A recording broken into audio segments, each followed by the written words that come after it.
At her husband's funeral, Rachel Morgan's in-laws handed her nothing but a rusted, broken-down van as her inheritance. They laughed as they threw her out of the family home and stripped away the businesses she had built side by side with him. 7 months pregnant, with her 10-year-old son clutching her hand, Rachel had no choice but to step into the storm with only the van they called worthless. But one morning, as sunlight struck the corroded metal, Rachel noticed something unusual glimmering beneath the rust. That small discovery would transform her humiliation into the most unexpected victory of her life. Before we begin, if you're here for the first time, don't forget to hit that subscribe button. Your support means everything to us. It helps bring you more powerful stories like this one. Stay with us until the end, because this story will remind you that sometimes the ugliest gifts hide the greatest treasures. And if it moves you, share your thoughts in the comments and send it to a friend who might need it. Now, let's begin. The sky hung low with heavy clouds that threatened rain but hadn't yet opened. Rachel Morgan stood at the edge of the open grave, one hand clutching a black umbrella, the other resting gently on the curve of her swollen belly.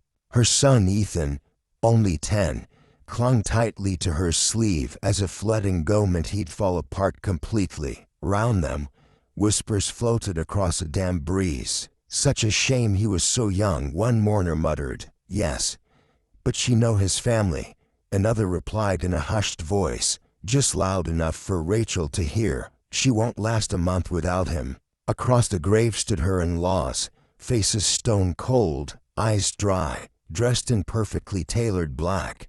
They looked more like people attending a business meeting than burying their own son and brother. Rachel's gaze lingered on them, not with hatred, but with a quiet certainty. These were people who had never accepted her. Not when she married into their family, not when she worked beside her husband to grow a small floral shop in a dusty backroom into a successful downtown storefront. And certainly not now. By the time the last shovel of dirt struck the coffin, Rachel's shoes were soaked through, the cold seeping up her legs until she could barely feel her toes. But the will reading was next. She clung to the thought that her husband had prepared, that he had made sure she and their children would be safe. Inside the lawyer's office, the scent of polished wood and old paper wrapped around her like a heavy blanket. Rachel sat quietly with Ethan beside her, both of them still damp from the drizzle, as the lawyer opened the folder. His voice was steady, almost too professional for the words he read aloud. "To my wife, Rachel Morgan, I leave our home at 14 Sycamore Street, all my shares in Morgan Floral and Design, and the 1973 van." Rachel exhaled slowly. The house, the business, and yes, even the old van. Her husband had always been strangely sentimental about that thing. Relief softened her shoulders for the first time in days until her sister-in-law's sharp laugh cut through the air. "Oh no, that's not how this is going to work," the woman sneered, exchanging a knowing look with her brother. Rachel blinked. "Excuse me?" Her father-in-law leaned forward, voice clipped and cold. "The house and the business are Morgan family property. You married into it. That doesn't make it yours. The only thing you get is the van. Frankly, you're lucky we're letting you have that much." The lawyer frowned, riffling through his folder. "That's not what the document." The old man slammed his palm on the table, his voice thin but edged with iron. "You want to cause trouble, Rachel? Fine, take us to court. Let's see how far you get. Pregnant, no money, no lawyer." Rachel felt Ethan's small hand grip hers tighter. The room tilted slightly. The bitter scent of stale coffee filled her nose, mixing with the nausea rising from her stomach. She opened her mouth, then shut it again. This wasn't the place. They were daring her to fight in their arena. She already knew how that would end. 15 minutes later, Rachel was standing outside in the drizzle, nothing but a single set of van keys pressed into her palm, and the faint echo of her in-laws' laughter following her into the street. As she and Ethan walked toward the van park behind the funeral hall, Her son kept glancing at her as if hoping she'd tell him it was all a mistake. Rachel stayed quiet, each step heavy with the realization that her life had just shifted into dangerous, unfamiliar territory. She ran her fingers over the van's side panel. Rust flacked away like brittle paper. It smelled of rain and old oil. This was her inheritance now, and for the first time all day, one thought rooted itself inside her chest. Fine, if this is all they've left me, I'll make it enough. By the time Rachel reached the parking lot, the drizzle had thickened into a mist that clung to her hair and skin. The van was parked crookedly under a leaning lamppost, its paint bubbled and eaten away by rust. One of the back doors sagged like it had given up years ago. The driver's side mirror was held together with duct tape. Rachel pulled the door open, and a wave of stale air hit her face, a mix of oil, mildew, and the metallic tang of old time. Ethan climbed in first, sliding across the cracked vinyl seat. His small fingers traced the long splits in the material, as though reading an invisible map only he could see. "Mom, we're not really living here, are we?" His voice was quiet, nearly hopeful, like he was begging her to say no. Rachel didn't answer right away. She set the keys in the cup holder, her hand lingering there, her eyes fixed on the dashboard. It was coated in dust, but beneath it, faint fingerprints were still pressed into the grime, the last marks of her husband, from the nights he'd tinkered with the engine. She pressed her palm over them, breathing shallowly. That night, she drove the van to the far end of an empty lot behind a closed hardware store. The humming streetlights buzzed overhead, blending with the distant rush of late-night traffic. Rachel wrapped Eason in the only blanket she'd managed to grab before being thrown out, tucking it around him as tightly as she could. Then she lowered herself onto the narrow bench seat in the back. Her 7-month belly made it awkward, but she didn't care. At least they were out of the rain. Shadows passed by the windows. 2 figures, voices muffled but cruelly clear. "That's the Morgan widow, right?" "Yeah, heard she lost everything. In-laws stripped it all. She was always too proud. Never saw her begging. Guess she will now." Rachel stared at the ceiling of the van, her jaw tightening. Her baby kicked sharply, a reminder thrumming inside her ribs. "You don't have time to break. Not now." The next morning, the cold woke her before the sun did. She fumbled for the small suitcase she'd managed to save, pulling out a sweater with cuffs frayed from years of use. Ethan was still curled against the seat, his small frame hunched as though trying to shield himself from the world. She kissed his forehead softly before stepping out into the gray dawn.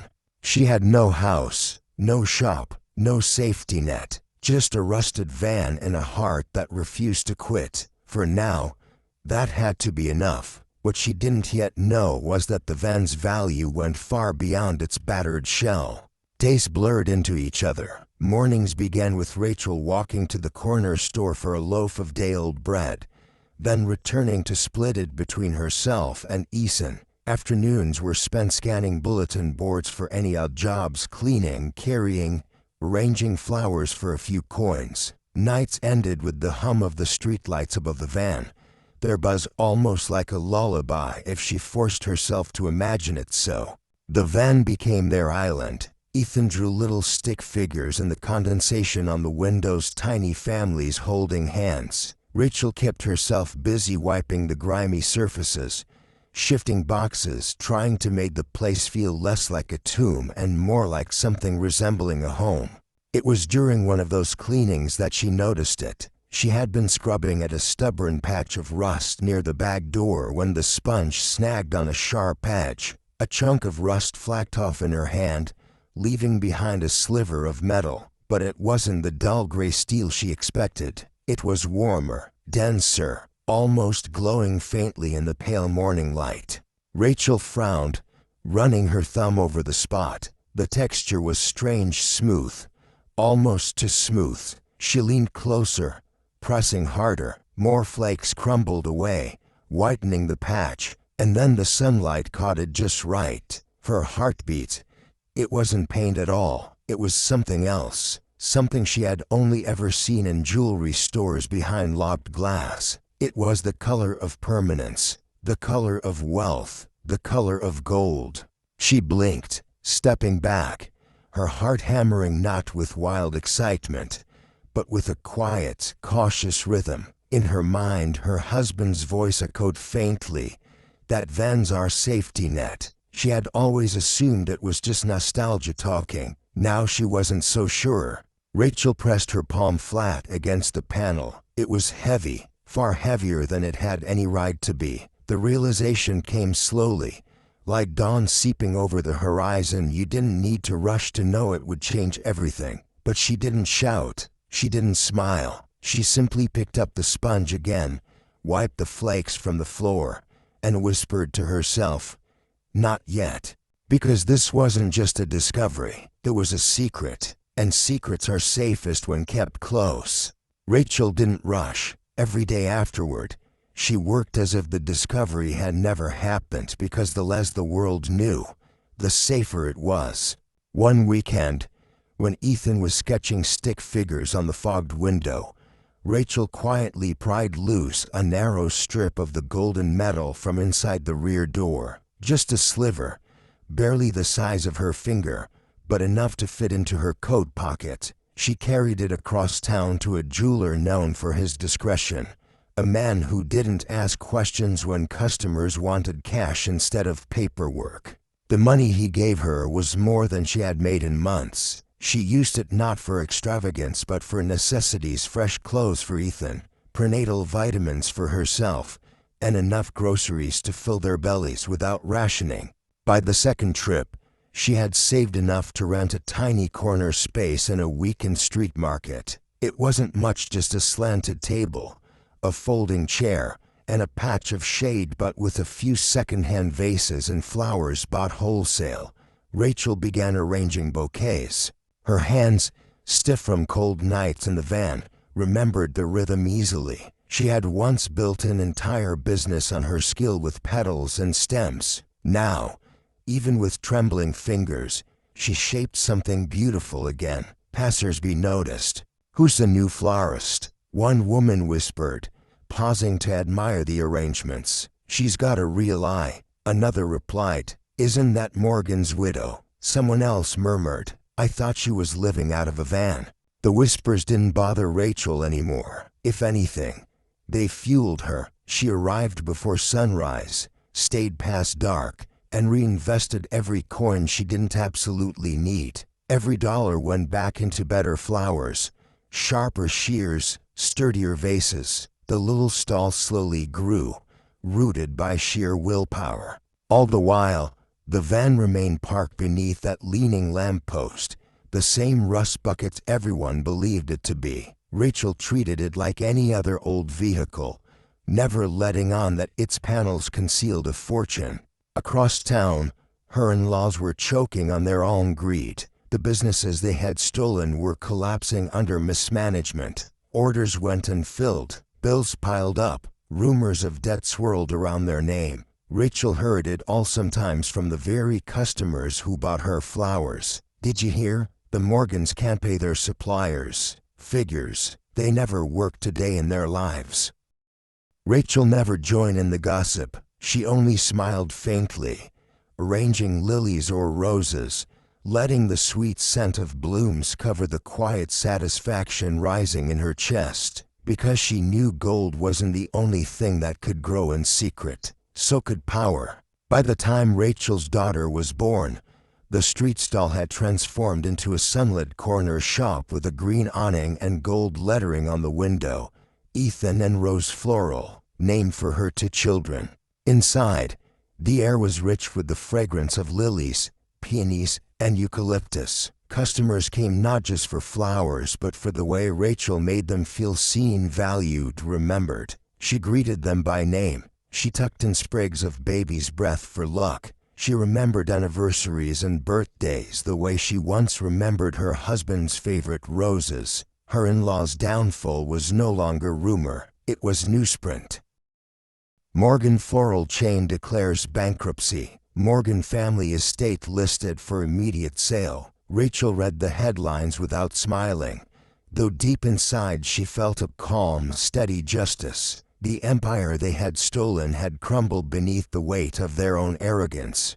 By the time Rachel's daughter was born, her little corner stall had blossomed into a sunlit shop on Main Street, framed by a forest green awning and gold script painted across the window, Ethan and Rose Floral. Inside, the air carried the lush perfume of lilies, peonies, and fresh eucalyptus. Customers didn't just come for bouquets, they came for Rachel herself. She greeted each one by name, remembered birthdays and anniversaries, and always tucked a tiny sprig of baby's breath into every arrangement for luck.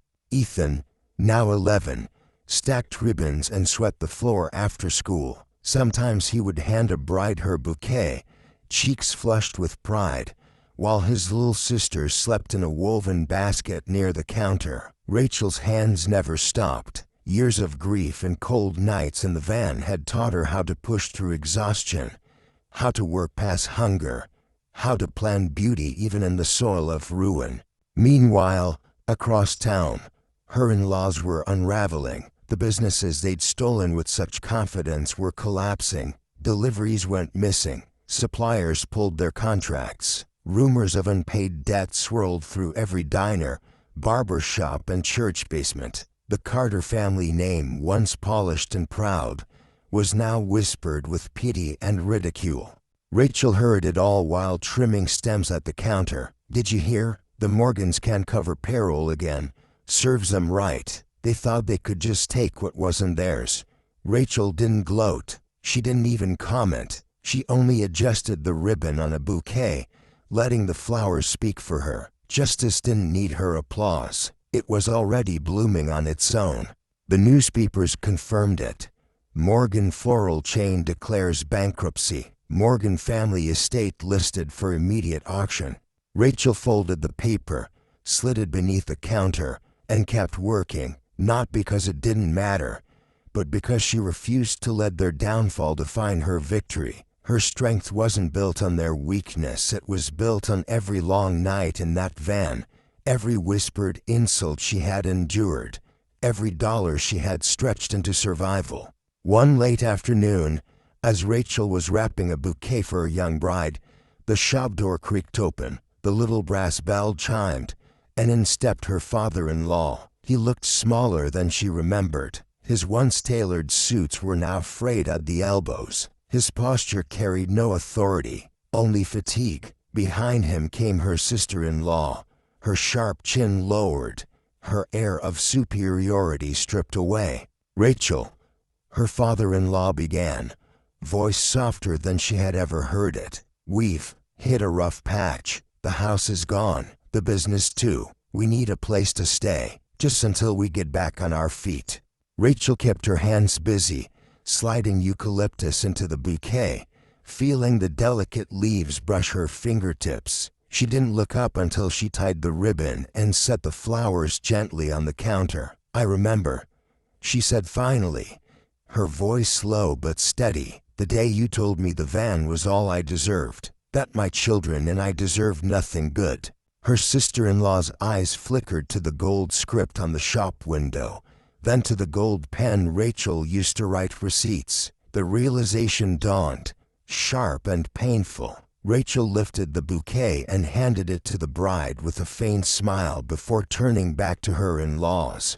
"I'm afraid I don't have room," she said softly, but with a firmness that left no space for argument. "Some things are too small to hold the weight of people who once tried to break them." They left without another word, the bell on the door chiming like punctuation. Rachel exhaled slowly, her chest rising with something that wasn't revenge, but freedom. That evening, the fading sunlight spilled through the shop windows, bathing every petal in a golden glow. Ethan sketched in his notebook at a corner table, while the baby slept soundly in her basket. Rachel glanced at the van through the glass. It still sat in the same crooked spot it had occupied since that first night, rusted, quiet, unassuming. No one passing by would guess its battered shell had changed everything. But Rachel knew, and she knew too, that it wasn't the gold inside that had built this life. It was her choice to endure when it would have been easier to quit. Her decision to turn bitterness into beauty, to water pain until it bloomed. Evening light spilled through the windows of Ethan and Rose Floral, churning petals into stained glass shades of gold and crimson. Rachel sat behind the counter, her newborn daughter asleep in a woven basket beside her, while Ethan sketched in a notebook across the way. Her eyes drifted toward the van parked just outside. It still sat in the same crooked space it had occupied since that first night, rusted, dented, sagging. To anyone passing by, it was just a relic waiting to collapse into dust. But Rachel knew better. That van had carried a fortune. Yes, but more importantly, it had carried her when the world tried to break her. The gold hidden inside had given her a second chance. But it wasn't the metal alone that built her shop, her home, her future. It was the choice she made every single morning to keep moving, to work when she was exhausted, to nurture hope when bitterness would have been easier. Sometimes when she looked at the van, she thought of her husband, how he must have known, how he had left her the one thing his family could never steal. She imagined him leaning in the shop doorway, arms folded, that quiet, steady pride shining in his eyes. Rachel brushed a stray petal from the counter, her gaze sweeping the shop. She didn't need the mansion her in-laws had clung to. She didn't need their stolen businesses or even their name. She had roots now, deep ones, roots she had planted herself. When customers asked about the old van parked outside, Rachel always smiled. "It's just part of the story," she would say, because the truth was simple. Gold can hide in the ugliest places, and the people who laugh at your worth often don't realize they've just handed you the key to your own freedom. That night, as she tucked Ethan into bed and rocked Rose in her arms, Rachel felt the weight of everything she had lost and everything she had gained. She no longer carried anger, no longer carried fear. What filled her instead was a quiet freedom, warm and unshakable. The van outside gleamed faintly under the streetlight, its battered skin hiding the secret that had once saved her. But Rachel no longer needed to chip away at its panels. She had already found her treasure. Her treasure was alive, breathing, laughing in the next room. Her treasure was the life she built from nothing. She kissed her daughter's forehead, smoothed Ethan's hair, and whispered into the quiet, "We're enough, more than enough." And for the first time in a very long time, Rachel Morgan believed it with her whole heart.